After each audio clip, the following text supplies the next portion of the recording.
Hi, this is Once Upon a Book Nerd, and today I'm going to be doing a book review on Noughts and Crosses by Malorie Blackman.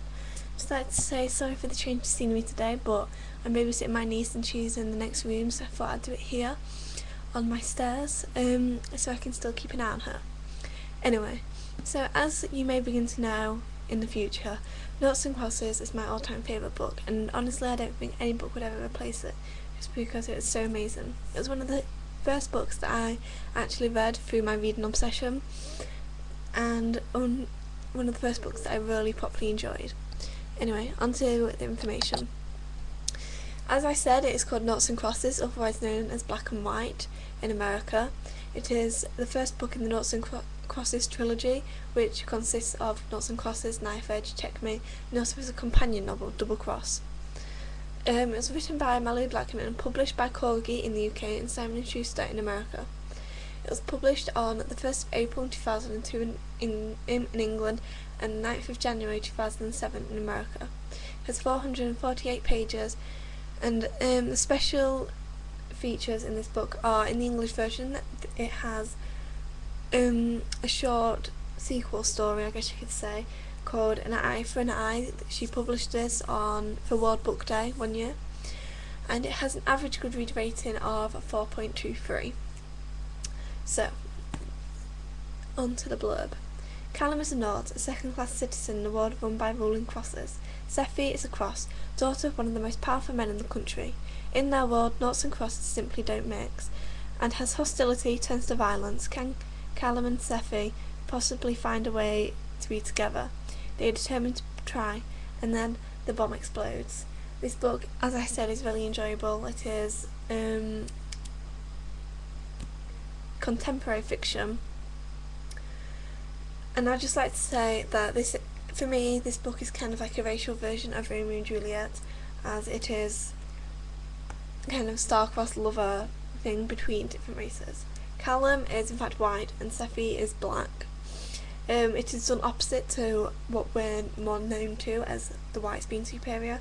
So in fact the blacks are superior in this book, which kind of makes a lot of sense, seeing as the author is black and she wanted a heroine that she would be able to relate to, and obviously it makes a lot of sense to have a black character in the story, and obviously it's much better, I think, with the girl coming from the rich family. Oh, I just can't get comfortable. Anyway, firstly, I'd also just like to go on about the publication date difference. As I said, that in UK it was published in 2002, and in America it was published in 2007. It was in fact going to be published earlier in America, but they couldn't be able to because of the 9/11, as this does have kind of I can't remember what they're called, but like attacks like that, it's kind of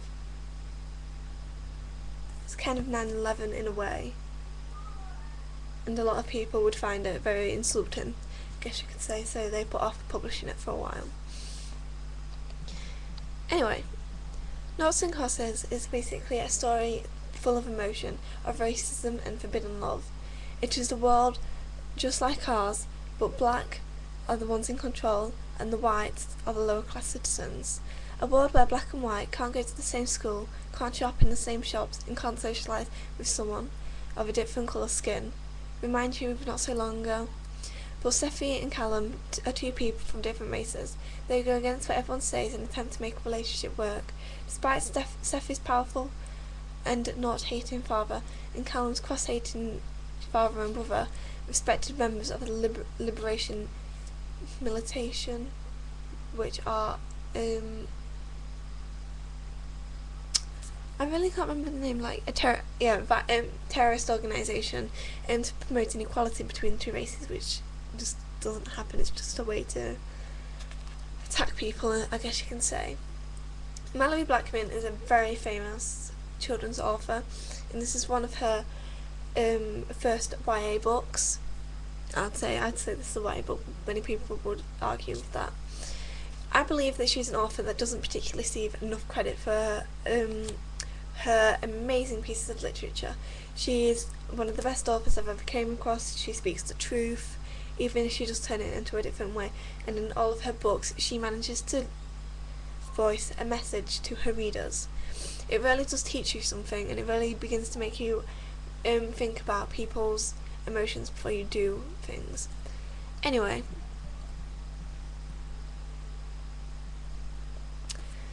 I've collected a bit of information about this book via her questions and answer page.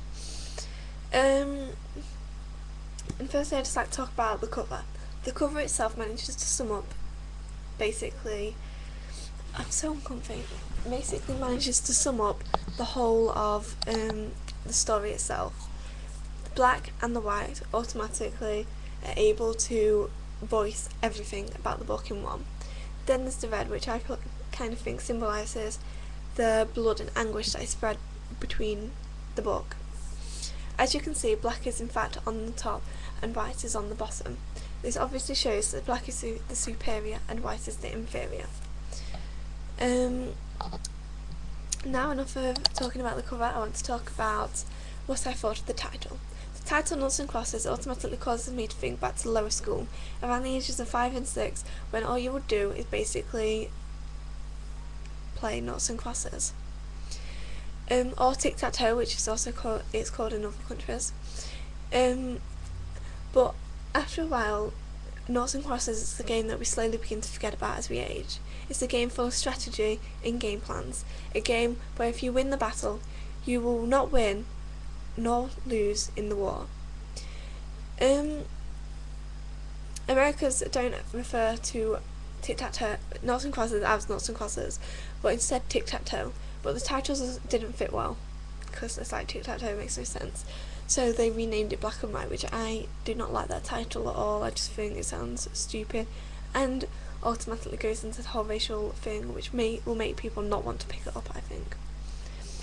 And then there's also something which also shows her devotion to Malorie's devotion to writing this book, is the smaller things which make such an effect. If you ever pick up this book and look at the blurb, and I'll try and show you it now, but as I said, noughts are the whites, so they're inferior, and they are spelt with a lower class N. Sephi is part of the superior side, and crosses is spelt with a C, and I think that alone manages to show a lot about the book, and is one of those really small things which adds such an effect. Anyway, this book is split into different point of views. Well, really, I think this one's just split between Sephi and Callum, the two main characters. So you can see the perspective of other characters, and I think that she also does quite a few of her other books. Her writing is amazing and is full of emotion. And this book it's not that big, I guess you can say, but it's split over such a long time period. I think it's like a year at least, and it does it in a nice tasteful way where it just kind of goes to it and you can already just feel where they have been throughout their journey. Anyway, let's talk about the characters, so I need to go back to my notes. All the characters in this book are completely believable. I also think that they're quite similar to quite simple characters, but the way they have such an effect. Sephi is quite naive when she's around Callum, and is almost willing to do anything for him. This shows her devotion and love towards him. Callum is protective over Sephi and a great believer in equal rights. My back is killing me. Believes in equal rights. This obviously proves because of the things that he overcomes in the story. I believe though that the most believable character is Sephi's mum, Jasmine. Jasmine is supposed to be the trophy wife of her powerful husband, Camel, but deep down inside she is emotionally breaking down. Her husband barely coming home, the fear of him cheating and leaving her, turns her quickly to alcohol to heal all of her wounds. She is a great literature version of many women out there that are in the same kind of predicament as she is. The book is quite realistic, and I feel that many people will be able to relate to the characters. I, on the other hand, am unable to. The racism aspects and the forbidden love, along with many of the other characters' small subplots, would be able to relate to many book readers. The book is incredibly well written, and I was able to feel the emotion of the characters when reading the book. I constantly kept a packet of tissues next to me because I felt myself nearly in tears over every part of the book. This is really truly an amazing book. You may not think it is, you may disagree with my thoughts already and not plan on buying it, but I really think you should.